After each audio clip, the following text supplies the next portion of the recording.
नमस्कार बच्चों। आज मैं आपकी पाठ्य पुस्तक क्षितिज भाग 2 के पाठ राम लक्ष्मण परशुराम संवाद को लेकर उपस्थित हुई हूँ। बच्चों, हमने अपने पिछले 2 वीडियोस में पाठ के 4 काव्यांश पढ़े थे और आज हम पाठ के 5वें काव्यांश को पढ़ने जा रहे हैं। चौथे काव्यांश तक हमने पढ़ा था बच्चों कि जो लक्ष्मण है वह निरंतर लगातार परशुराम को क्रोधित करने का प्रयास करते रहते हैं अपनी बातों से, और परशुराम जी अपने स्वभावगत विशेषताओं का, अपने गुणों का व्याख्यान लक्ष्मण के सामने करते हैं और उसे डराने का प्रयास करते हैं अनेक तरह से। ठीक है, तो अब हम 5वें काव्यांश को लेकर आगे बढ़ेंगे। 5वां काव्यांश देखिए बच्चों। तुम तो काल हाँक जनु लावा, बार बार मोहे लाग बुलावा। सुनत लखन के बचन कठोरा, परस सुधार धरेउ कर घोरा। अब यहाँ पर लक्ष्मण परशुराम से बोलते हैं कि मुझे ऐसा लग रहा है कि मानो आप काल में समय को, मृत्यु को हाँक जनु लावा, हाँक कर मिस आवाज लगा करके बार बार मोहे लाग बुलावा, बार बार उसे मेरे लिए बुला रहे हैं। यहाँ पर लक्ष्मण जो है परशुराम से कहते हैं कि मुझे ऐसा लग रहा है कि मानो आप काल को बार बार आवाज लगा करके, हाँक मिस आवाज लगा करके, जनुलावा, हाँक जनुलावा मिस जैसे, जनु मिस जैसे आवाज लगाकर बार बार मोहे लाग बुलावा, बार बार उसे मेरे लिए बुला रहे हैं। सुनत लखन के बचन कठोरा।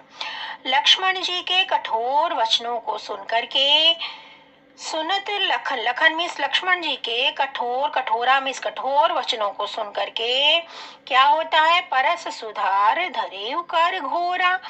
परस मिस अपना फरसा, सुधार करके, धरेउ मैंने धारण कर लेते हैं, कर मिस हाथ में, घोरा मीन्स भयंकर यानी बहुत ही भयंकर जो फरसा है उनका भयानक, उसे अपने हाथ में ले लेते हैं।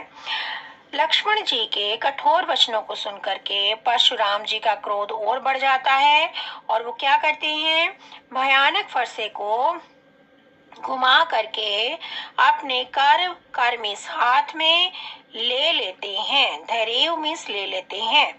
अब जनि देव दोषु मोहि लाग। अब वो कहते हैं कि जनि दे दोषु मिस दोष, मोहे लाग। अब कोई मुझे दोष देता है तो देता रहे। क्या कहते हैं? और बोलते हैं कि अब लोग मुझे कोई दोष ना दे। अब जनि देव दोष मोह लागा। अब मुझे लोगों मिस लोग, मोही मिस मुझे, दोषु मिस दोष, अब कोई लोग मुझे दोष ना दे। कटुवादी बालक बद जोगु। क्योंकि यह कटुवादी मिस कड़वे वचन बोलने वाला यह बालक बद जोगु, वध करने योग्य है, मारे जाने योग्य है। अब कोई मुझे दोष ना दे, क्योंकि यह जो बालक है, कटु वचन बोलने वाला बालक, वध करने योग्य है, मारे जाने योग्य है। आगे देखिए। बाल बिलोक बहुत मैं बांचा। बाल बिलोक, बाल मिस बालक जान करके, बिलोक मिस देख करके, बालक समझ करके, बहुत मैं बांचा, मैंने इसे बहुत बांचा मिस बचाया है, मैंने इसे बालक जान करके बहुत बचाया है। पर अब क्या करूंगा? अब ये हूँ मरण हार भां साचा। अब क्या होगा? पर अब यह सचमुच मरणहार, मरने योग्य है। यह जो बालक है सचमुच, सांचा में सचमुच मरने योग्य है, मरणनिहार मरने योग्य है। कौशिक कहाँ क्षमु अपराधो। कौशिक, कौशिक शब्द पहले भी आया बच्चों। कौशिक का अर्थ है विश्वामित्र। अब क्या होता है, विश्वामित्र जो है यह सब सुन करके परशुराम के क्रोध को बढ़ता हुआ देख करके खड़े हो जाते हैं, उठकर खड़े हो जाते हैं और बोलते हैं, क्या बोलते हैं, क्षमय अपराधो, क्षमा कर दीजिए, क्षमय अपराधो, इसके अपराध को क्षमा कर दीजिए।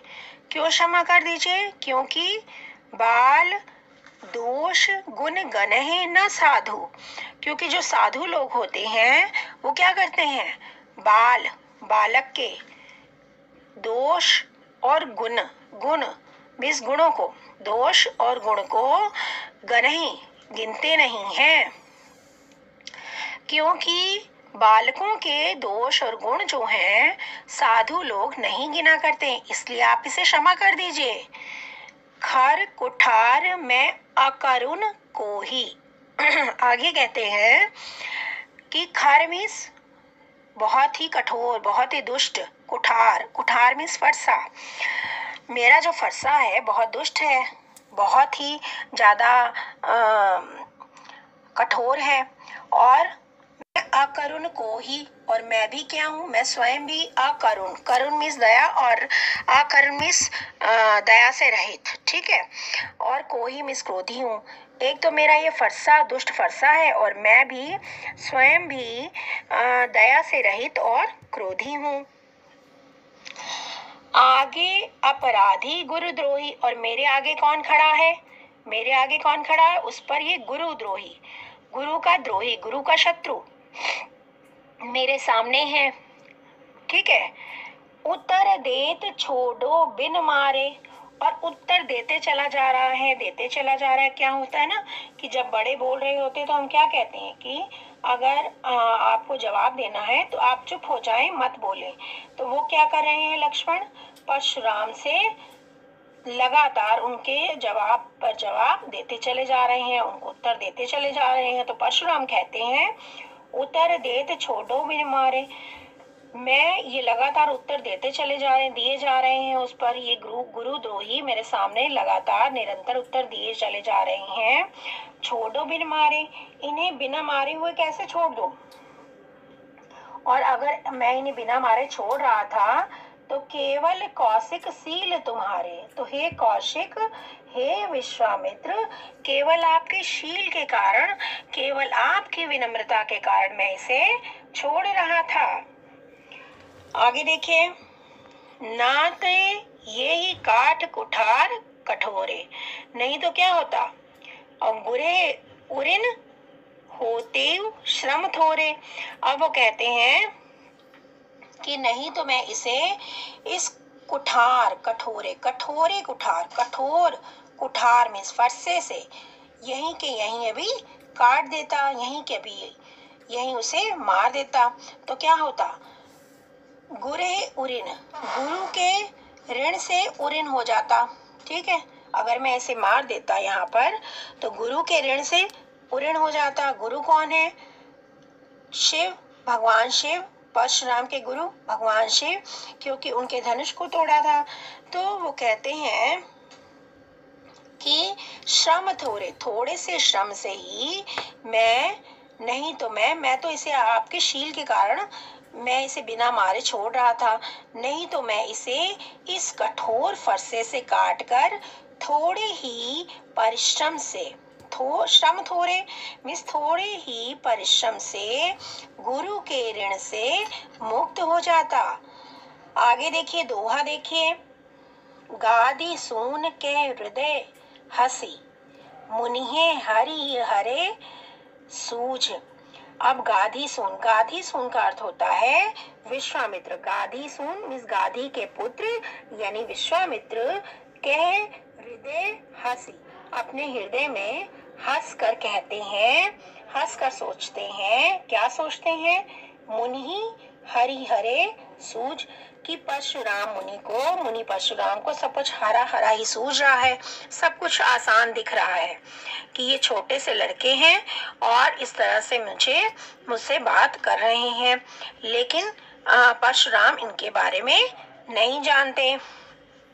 तो विश्वामित्र जो है मन ही मन अपने हृदय में हंस करके सोचते हैं कि ये जो मुनि परशुराम है इनको सब हरा हरा ही सूझ रहा है। क्या कहते हैं, कैसे उदाहरण देते हुए कहते हैं, आय मैं खांड न ऊख मैं, अजहू न बूझ अबूझ। अर्थात आय मैं का अर्थ होता है लोहा, और खांड मीन्स तलवार। ये दोनों बालकों को, राम और लक्ष्मण दोनों बालकों को परशुराम साधारण क्षत्रिय समझ रहे हैं, लेकिन मुनि को यह नहीं पता कि ये दोनों बालक कौन है। आय मैं खांड, लोहे की बनी हुई, खांड मीन्स तलवार है, लोहे की बनी हुई तलवार है। और ऋषि ने क्या समझ रहे हैं, ऊख में का मतलब होता है गन्ना, ठीक है। और ऋषि ने गन्ने के रस की तलवार समझ रहे हैं, अर्थात गन्ने का रस समझ रहे हैं, जो क्या होता है, मुंह में डालते ही गल जाता है। अर्थात राम और लक्ष्मण को एक साधारण वीर समझ रहे हैं, जबकि वे साधारण क्षत्रिय नहीं अपितु पराक्रमी योद्धा हैं। तो विश्वामित्र यह सोच सोच करके हंस रहे हैं कि मुनि परशुराम अज्ञानियों की भांति इन्हें सब कुछ हरा हरा ही सूझ रहा है, अर्थात सब कुछ आसान सूझ रहा है, जबकि ऋषि जो हैं, राम और लक्ष्मण जो हैं, वो साधारण क्षत्रिय नहीं हैं और वह बहुत वीर और पराक्रमी योद्धा हैं, जिनके बारे में मुनि परशुराम को कुछ भी पता नहीं है।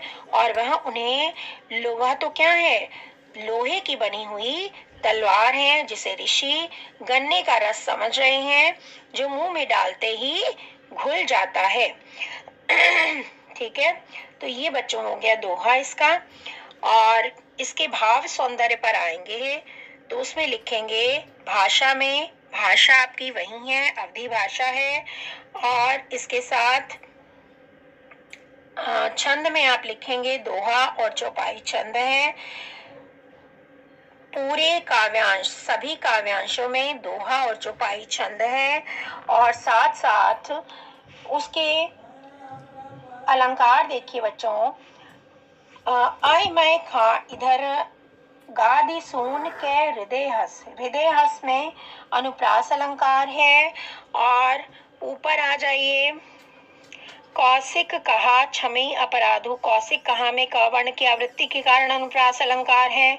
सबसे पहली लाइन में बार बार मोह लाग बुलावा में बार बार में पुनरुक्ति प्रकाश अलंकार है। इसके साथ ही गुण गणह न साधु, गुण गणह में अनुप्रास अलंकार है। तो यहाँ पर बच्चों ये दोहा समाप्त हो जाता है, ये काव्यांश समाप्त हो जाता है। अगले काव्यांश की ओर बढ़ते हैं। आखिरी काव्यांश को समझते हैं बच्चों। आखिरी काव्यांश देखिए, कहे वो लखन मुनि सील तुम्हारा, को नहीं जान विदित संसारा, मात पिता उरिन भय नीके, गुर ऋण रहा सोच बढ़ जी के। यहाँ पर बच्चों अभी हमने 5वें काव्यांश में पढ़ा था कि किस प्रकार से परशुराम कहते हैं कि मेरे जो गुरु हैं भगवान शिव हैं, और अपने गुरु शिव का धनुष तोड़ने वाले का वध करके ही मैं गुरु के ऋण से उऋण हो जाऊंगा। तो वे बार बार ये प्रयास करते हैं कि लक्ष्मण का मैं वध कर दूं। तो इस पर उन्हें विश्वामित्र समझाते हैं, और फिर उसके बाद लक्ष्मण जो हैं परशुराम से कहते हैं कि हे वो लखन मुनि सील तुम्हारा। लक्ष्मण कहते हैं परशुराम से कि हे मुनि सील तुम्हारा, आपके शील स्वभाव के बारे में, को नहीं जान विदित संसारा, विदित मैंने इस संपूर्ण संसार में, विदित संसारा, संपूर्ण संसार में कौन नहीं जानता है। हे मुनि, लक्ष्मण परशुराम से कहते हैं कि हे मुनि, आपके शील स्वभाव के बारे में इस संसार में कौन नहीं जानता है। अर्थात संपूर्ण संसार में आप अपने शील स्वभाव के कारण प्रसिद्ध हैं। यहाँ पर बच्चों व्यंग कर रहे हैं लक्ष्मण परशुराम के स्वभाव पर। तो आपको पता है उनका स्वभावशील तो है नहीं, वो तो क्रोधी स्वभाव के हैं। तो उन पर व्यंग कसते हुए ये सब कह रहे हैं। ठीक है, आगे देखिए। मात पिता उरिन भय नीके, नीके मीन्स अच्छी तरह से, ठीक है, पूरी तरह से। मात पिता उरिन, माता पिता के ऋण से तो आप उरिन भय नीके, अच्छी तरह से मुक्त हो चुके हैं। ठीक है, गुर ऋण रहा सोच बढ़ जी के। अब गुरु का ऋण, गुरु ऋण मीन्स गुरु का ऋण रहा, बच गया है, शेष है। सोच बढ़ जी के, और उसका बड़ा बोझ है आपके जी पर, आपके हृदय पर, जिसका गुरु का ऋण शेष रह गया है, जिसका आपके जी पर बड़ा बोझ है। सो जन हमरे माथे काढ़ा, और वो ऋण जो है, सो जनु वह ऋण जो है हमारे ही माथे पर है। ऐसा लगता है, लक्ष्मण कहते हैं कि वो जो ऋण, गुरु का ऋण बच गया है, शेष है, उसे आपने हमारे माथे पर रखा है, अर्थात हमें चुकाना है। दिन चली गए ब्याज बढ़ा, दिन बढ़ते जा रहे हैं, दिन निकलते जा रहे हैं, और उस ऋण पर ब्याज बढ़ा मीन्स ब्याज भी बढ़ता जा रहा है। बढ़ा मीन्स बोझ, ब्याज का बोझ बढ़ता जा रहा है। अब आनई व्यवहारिया बोली, तुरंत देव मैं थैली खोली। अब लक्ष्मण कहते हैं कि आप किसी व्यवहारिया मीन्स व्यवहार करने वाले यानी हिसाब करने वाले को बुला लाइए। अब आनी व्यवहारिया बोली, आप किसी हिसाब करने वाले को बुलाइए। तो मैं तुरंत देव मैं थैली खोली, तो मैं थैली खोल करके तुरंत ही सारा जो ऋण है, वो सारी धनराशि है, वो मैं दे देता हूँ। सुन कटु बचन कुठार सुधारा। अब लक्ष्मण के इन कठोर वचनों को सुन करके परशुराम और भी अधिक क्रोधित हो जाते हैं, क्योंकि वो व्यंग भरी बातें कर रहे हैं, जिससे जो है परशुराम का क्रोध और भी अधिक बढ़ जाता है। लक्ष्मण के कटु वचनों को सुन करके परशुराम ने अपना जो है क्या किया, कटु वचन सुनी, कटु वचनों को सुन करके कुठार सुधारा, अपना जो कुठार था, अपना फरसा था, सुधारा अर्थात संभाल लिया। विप्र बिचा हाय हाय सब सभा पुकारा, और जब उन्होंने अपना फरसा उठाया तब पूरी सभा में क्या हो गया, पूरी सभा हाय हाय करके पुकारने लगी, हाहाकार मच गया पूरी सभा में। भृगुबर परस देखा बहु मोही, भृगुबर, भृगुबर मीन्स भृगु श्रेष्ठ, बर मीन्स श्रेष्ठ, भृगु कुल में श्रेष्ठ।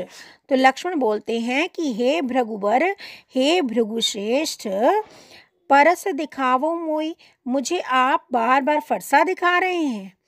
परस मीन्स फरसा, दिखाओ मीन्स दिखा रहे हैं, मोही मैंने मुझे आप बार बार फरसा दिखा रहे हैं, और मैं क्या कर रहा हूँ, विप्र विचार बचो नृपदोही, और मैं आप नृपदोही, जो आप राजाओं के शत्रु हैं, और आपको मैं विप्र ब्राह्मण, विचार मीन्स जान करके, ब्राह्मण समझ करके मैं आपको बार बार बचा रहा हूँ, और आप मुझे बार बार फरसा दिखा रहे हैं। ठीक है, आगे देखिए। मिले न कभू सुभट रन गाढ़े। अब वो कहते हैं लक्ष्मण कि मिले न सुभट, सुभट मीन्स होता है योद्धा, रन मीन्स रण में, युद्ध में, गाढ़े में मिले नहीं है आपको, युद्ध के मैदान में आपको लगता है, मुझे लगता है कि आपको कभी भी युद्ध के मैदान में वीर योद्धा नहीं मिले हैं। द्विज देवता घरे के बाढ़े, द्विज देवता हे ब्राह्मण देवता, द्विज मैंने ब्राह्मण, हे ब्राह्मण देवता, मुझे ऐसे लगता है कि आप घर में ही क्या कर रहे हैं, घर में ही वीरता के कारण, अपनी वीरता के कारण फूले फूले घूम रहे हैं। आपने युद्ध भूमि पर किसी योद्धा का सामना नहीं किया। आप तो बस घर में ही अपनी वीरता के कारण फूले फूले घूम रहे हैं और उसी में खुश हो रहे हैं।